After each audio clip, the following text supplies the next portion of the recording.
নমস্কার, আমি ঋষিকেশ দেবগুপ্ত অফিসিয়ালে আপনাদেরকে স্বাগত। বেশ কিছুদিন ধরে সাধু সন্ন্যাসীদেরকে নিয়ে টানাটানি শুরু হয়ে আছে তৃণমূল, বিজেপি বা কংগ্রেসের মধ্যে, বা বলতে পারেন মমতা ব্যানার্জি বনাম নরেন্দ্র মোদী হয়ে গেছে, সুকান্ত মজুমদার, শুভেন্দু অধিকারী বনাম অভিষেক ব্যানার্জি হয়ে গেছে। পরিস্থিতিটা এই জায়গায় এসে দাঁড়িয়েছে। গত শনিবার গোঘাটের সভা থেকে মমতা বক্তব্য রাখতে রাখতে বলে বসেন যে সব সাধু তো সমান হয় না, আমাদের মধ্যবিত্ত কি আমরা সবাই সমান না। এই যে বহরমপুরে একজন মহারাজ আছেন, আমি শুনেছি অনেকদিন ধরে কার্তিক মহারাজ, ভারত সেবা সংঘকে আমি খুব শ্রদ্ধা করতাম।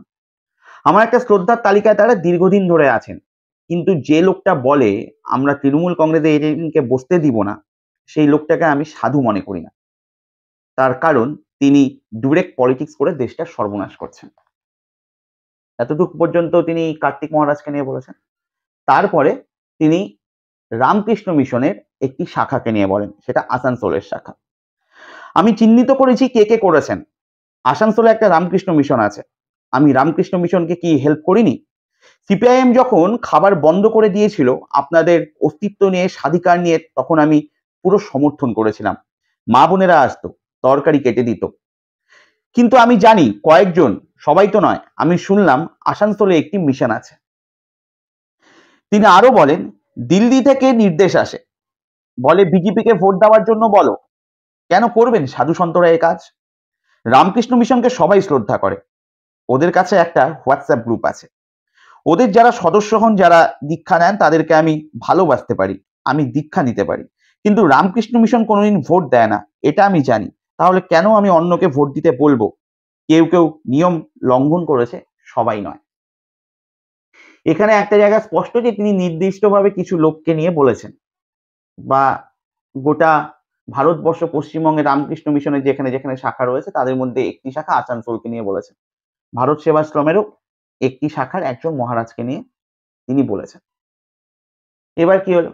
এরপর যিনি কার্তিক মহারাজ রয়েছেন তার বাকি তথ্য আমি পরে আসছি। কার্তিক মহারাজ একটি আইনি নোটিশ পাঠান, মমতা ব্যানার্জিকে 4 দিনের সময় দেন, এবং এই 4 দিনের সময়ের মধ্যে তাকে ক্ষমা প্রার্থনা চাইতে বলা হয়। যদি সেটা না চান তাহলে পরবর্তীতে তিনি মানহানির মামলা করবেন বা সেটিকে আরো নিয়ে যাবেন এগিয়ে।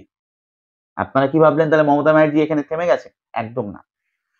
মমতা ব্যানার্জি ঠিক সোমবার দিন বিষ্ণুপুরের সভা থেকে তার সুরকে আরো চড়ালেন। তিনি কেন বিষ্ণুপুরকে বেছে নিলেন? তার কারণ সেদিন তিনি যেটা বলেছেন তার পরিপ্রেক্ষিতে রবিবার দিন বিষ্ণুপুরে নরেন্দ্র মোদী তার প্রতিক্রিয়া দিয়েছিলেন, সেটা নিয়ে আমি পরে আসছি। তাই সোমবার দিন তার বিষ্ণুপুরে আগে থেকে নির্ধারিত কর্মসূচি না থাকলেও তিনি সেখানে যান, এবং তিনি সেখানে গিয়ে আবার বলা শুরু করেন। তিনি এবার যেটা বলেছেন সেটা পুরোপুরি তোপ দেগে। আমি রামকৃষ্ণ মিশনের বিরুদ্ধে নই, গঙ্গাসাগরে ভারত সেবাশ্রম সঙ্গে 4টি আশ্রম আছে, ওরা খুব ভালো, ওরা সত্যি খুব আমাদের ভালোবাসে আর মানুষের জন্য কাজ করে। আমি একটি লোকের নাম করে বলেছিলাম, তার নাম কার্তিক মহারাজ। তিনি আমাদের এজেন্ট বসতে দেয়নি। ভোটের 2 দিন আগে মুর্শিদাবাদে যেই দাঙ্গাটা উনি করেছিলেন সেটার হোতা ছিলেন উনি। আমি সেজন্যই বলেছিলাম, এবং এটা বলে যাব, উনি বিজেপি করেন। এলাকায় গিয়ে ধর্মের নামে আপনি বিজেপি করে বেড়ান, আমি বলছি আপনি তা করুন, কিন্তু বিজেপির চিহ্নটা বুকে লাগিয়ে সেটা করুন। লুকিয়ে লুকিয়ে করছেন কেন? আমি যেটা বলি সেটা প্রমাণ ছাড়া কিছু বলি না। এটা নিয়ে যখন কথাবার্তা হচ্ছে, তখন আবার পুরুলিয়ার সভা থেকেও, বিষ্ণুপুরের পর পুরুলিয়ার সভা থেকেও তোপ দেখেছেন নরেন্দ্র মোদীজি। তারপর সেটাকে অস্ত্র করেছে শুভেন্দু অধিকারী, সুকান্ত মজুমদার, তারা।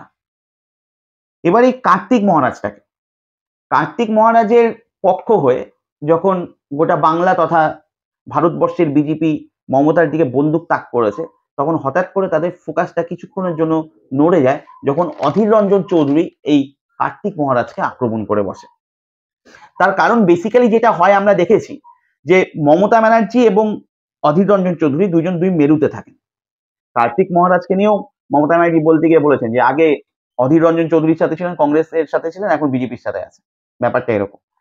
আর অধীর রঞ্জন চৌধুরী যখন কার্তিক মহারাজকে নিয়ে বলছেন তখন বলার পর স্বভাবসিদ্ধ ভঙ্গিতে, বা এটা তো এখন তাদের কি বলবো, এটা নিয়মের মধ্যে পড়ে গেছে, দুজন দুজনকে আক্রমণ করবেন, এবং সেই আক্রমণ শানিয়ে সেও তৃণমূলের একটি লেজুর ওখানে ওই কথার সাথে জুড়ে দিয়েছে।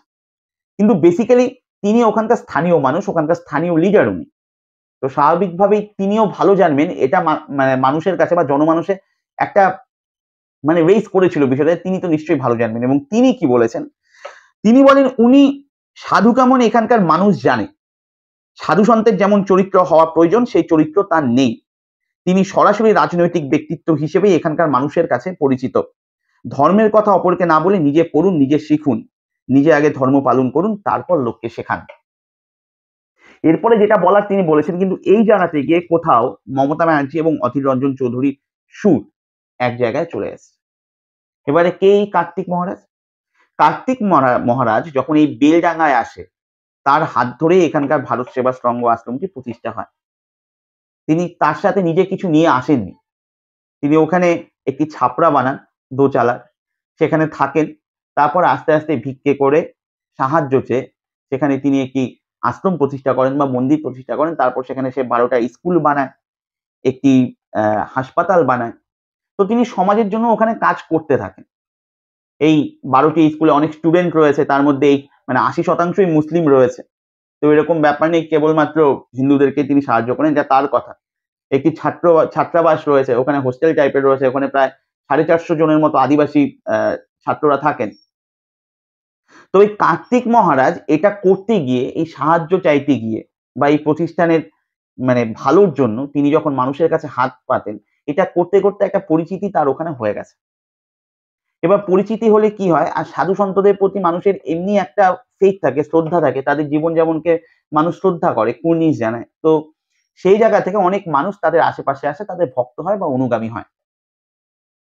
নেতারাও এটাই চায় যে যেখানে একসঙ্গে লোক বেশি থাকে সেই জায়গাটা আমি গিয়ে যদি একবার হাত করতে পারি তাহলে আমারই সুবিধা, অনেকগুলো ভোট আমি একসাথে পাবো।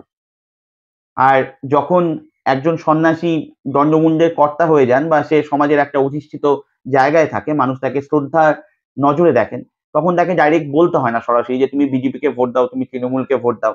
তখন এইভাবে বললেই হয় যে ওই মানুষটি কিন্তু খুব ভালো, এবার যিনি ভোটে দাঁড়িয়েছেন উনি অনেক কাজ করেন মানুষের জন্য, এতটুকু বললেও এনাফ। তো এখন যখন যিনি যার হয়ে তিনি বলেছেন তখন তার কাছে ভালো ছিল, এখন সম্ভবত তিনি বিজেপির হয়ে বলেছেন বা তার যে মানে সক্রিয়তা সেটা হয়তো কোনো কারণে অন্যদের মনে হয়েছে, বিরোধী দলগুলোর, যে তিনি বিজেপির হয়ে করছেন। তার মনে হওয়ার কারণও আছেন, তার কারণ এই ব্রিগেড প্যারেড গ্রাউন্ডে যখন এই 1 লক্ষ কণ্ঠে গীতা পাঠ হচ্ছিল সেটা পুরোধাদের মধ্যে তিনি ছিলেন। তো মমতা ব্যানার্জি এরকম বলেছেন যে পরবর্তীতে যে তিনি দাঙ্গা করেছেন, ওখানে দাঙ্গার জন্য তিনি দায়ী। তো তিনি যে সক্রিয়ভাবে হিন্দু সংগঠন বা ধর্মের সাথে যুক্ত বা সম্প্রদায়ের সাথে যুক্ত, এটা পরিষ্কার। হয়তো কখনো তিনি নিজেও বলেছেন যে একটা সময় সিপিএম যখন আমাকে জমি দিয়েছিল তখন আমি সিপিএম এর লোক ছিলাম। অধীর রঞ্জন চৌধুরী আমাকে অনেক সাহায্য করেছে, তখন আমি অধীর রঞ্জন চৌধুরীর ধর্মগুরু ছিলাম। তারপর তিনি যেভাবে তৃণমূলের নেতাদের নাম বলছেন ওখানকার লোকাল, তার সাথে এখন বিজেপির কথা বলছেন, তো মানে অন্যান্য সাধু সন্তদের থেকে তিনি যে মাত্রাতিরিক্ত একটু বেশি মিশে ফেলেছেন এই রাজনৈতিক কারবারিদের সাথে, এটা বলতে মানে কোনো দ্বিধা নেই বা আপনার এটা মানে নিশ্চিন্ত থাকতে পারেন বা নিশ্চিত হতে পারেন যে এটা করেছে। এবার প্রশ্ন হলো, মমতা ব্যানার্জি পুলিশ মন্ত্রী, তিনি মুখ্যমন্ত্রী, তাই তার কাছে এই খবরগুলো আসা, কে কাকে হেল্প করেছে ভোটের দুদিন আগে, ভোট শুরু 19 এপ্রিল ভোট শুরু দুদিন আগে রামনবমীতে যে রেজিনগরে এই দাঙ্গাটা হয়েছিল, সেটা কে কি করেছে সেটা নিয়ে অ্যাক্টিভিটিস তার কাছে মানে খবর আসা কোনো বড় বিষয় না। তার কারণ শুভেন্দু অধিকারী যদি মানে কোর্টে কবে বোমা ফাটবে, কি নির্দেশ আসতে চলেছে সেটা আগের থেকে সে জেনে যায়, তো একজন মুখ্যমন্ত্রী, পুলিশ মন্ত্রীও সে, পুলিশ তার হাতেই রয়েছে, তো তার কাছে এগুলো জানা খুব বড় বিষয় নয়। সে হয়তো জেনেছে। এবং মানে প্রশ্ন হচ্ছে, যে মানুষটা খুব ভালো জানছে যে আমি এই কথাটা বললে মেরুকরণ হয়ে যেতে পারে, আমি এই কথাটা বললে বিজেপি এটাকে মানে পুরো ক্যাচ করে নেবে এবং করেওছে তাই, তাহলে আমি বললাম কেন? তার মানে কি সত্যি কোনো প্রমাণ আছে? এক। দ্বিতীয় কথা, তার মানে কি তিনি কোনো সন্দেহ করছেন যে ভোটের পরে একটা বড় কোনো ঝামেলা এখানে হতে পারে যেটা সংগঠিত, আর সেটা থেকে আগাম মানুষকে সাবধান করে যাওয়ার জন্য তিনি এটা করলেন বা নিজে সেফ সাইড খেললেন, যাতে পরবর্তীতে ওভার রিয়াক্ট মানুষ করে না বসে বা এটাকে ধর্মীয় মেরুকরণের জায়গায় নিয়ে না যায়। তার কারণ যে মানুষটা নওশাদ সিদ্দিকীকে নিশ্চিন্তে ঢুকিয়ে দিয়েছিল জেলে, যার সরকার, এবং অনেকদিন ধরে বিনা কারণেই তাকে আটকে রেখেছিল, তো ওনাকে ওঠালে খুব একটা বড় ব্যাপার হতো না, হয়তো ওঠায়নি ভোটের জন্য। কিন্তু মমতা ব্যানার্জি এটা করলেও এটা তো পরে করতে পারতেন, এই ভুলটা কি করে করলেন উনি? ষষ্ঠ দফার ভোট মেদিনীপুর বেল্টে, তমলুক আছে, মেদিনীপুর আছে, ঝাড়গ্রাম আছে, পুরুলিয়া আছে, বিষ্ণুপুর আছে। মানে এই যে জোনটা আছে, এই জোনটাতে যতগুলো সিট আছে ঘাটাল বাদে বেশিরভাগটাতে মানে বিজেপির আধিপত্য থাকা উচিত। 2019-এর হিসাবও তাই বলছে। শুভেন্দু অধিকারীর গড় বলা যেতে পারে ওই এরিয়াগুলোকে, দু একটা জায়গা বাদ দিলে। তো সেখানে মমতা ব্যানার্জি কেন ওই মেরুকরণের তাসটা খেলতে গেলেন, যদি আমি ধরেও নিই তর্কের খাতিরে? তার কারণ গোটা ভারতবর্ষে মেরুকরণের জন্য মঙ্গলসূত্র থেকে শুরু করে মানে যারা সন্তান বেশি জন্ম দেয় এসব থেকে শুরু করে রাম মন্দিরে বাবরি তালা, তারপর মথুরাতেও আবার রাম মন্দির বানাবো এসব বলে, বা আদিবাসী এসটিদের সম্পত্তি নিয়ে ওবিসিদেরকে দিয়ে দেওয়া বা সংখ্যালঘুদেরকে দিয়ে দেওয়া, এসব বলে যা মেরুকরণ করার বিজেপি অলরেডি করে দিয়েছে। গোটা এই হাওয়া লোকসভার গোটা ভারতবর্ষ জুড়ে বইছে, মেরুকরণ যা হওয়ার হয়ে গেছে। সুতরাং এক্সট্রা ভাবে তো তৃণমূল কংগ্রেসের মেরুকরণ করার কোনো দরকার ছিল না। আর বিশেষ করে যেই বেলটাতে ভোট হচ্ছে ওখানে মুসলিম ভোট যেরকম আছে, হিন্দু ভোট টেক্কা দিয়ে তার থেকে বেশি আছে। মুসলিম ভোট আমার কাছে এক কাঠটাই ছিল। এবার যদি ভাবি যে না মুসলিম ভোট এখন আমার কাছে এক কাঠটা নেই, ভাগ বসিয়েছে, তাহলেও আমি বলবো হিসেবে গরমিল হয়ে গেছে কোথাও। কারণ উত্তরবঙ্গের যেসব আসনে বাম কংগ্রেস জোট সংখ্যালঘু ভোটে ভাগ বসিয়েছিল সেগুলো সব ভোট হয়ে গেছে। উল্টে যেই জায়গাতে উল্টা বাম কংগ্রেস জোট দাঁত ফুটাতে পারতো না সংখ্যালঘু ভোটে, বা আঁচড় কাটলেও থাবা বসাতে পারতো না, সেই জায়গাতে আমার মনে হয় তৃণমূল কংগ্রেস কোথাও একটা ভুল করে বসলো। এটা করার দরকারই ছিল না। তার কারণ বিজেপি নিজেই, প্রধানমন্ত্রী নিজেই যেই মেরুকরণের রাস্তায় হেঁটেছে সেটাকে এক্সট্রা ভাবে মানে বলার আর কোনো জায়গা ছিল না। যা করেছেন উনি স্পষ্ট ছিল, এবং পুরো মাঝখান দিয়ে খাল কেটে দিয়েছেন। খালি কাটাটা না, পুরো খাল কেটে দিয়েছেন দুটো সম্প্রদায়ের মাঝখানে, গোটা দেশ জুড়ে। কোথাও গিয়ে কি ভুল হলো? যেখানে রাম মন্দিরে সেরকম হাওয়া নেই, যেখানে নরেন্দ্র মোদীর নিজস্ব কোনো হাওয়া নেই, সন্দেশ খালি আশানুরূপ ডিভিডেন্ড আমাকে দিতে পারেনি, সেখান থেকে ফালতু এই অস্ত্রটা বা এই তাসটা চালার খুব কি দরকার ছিল?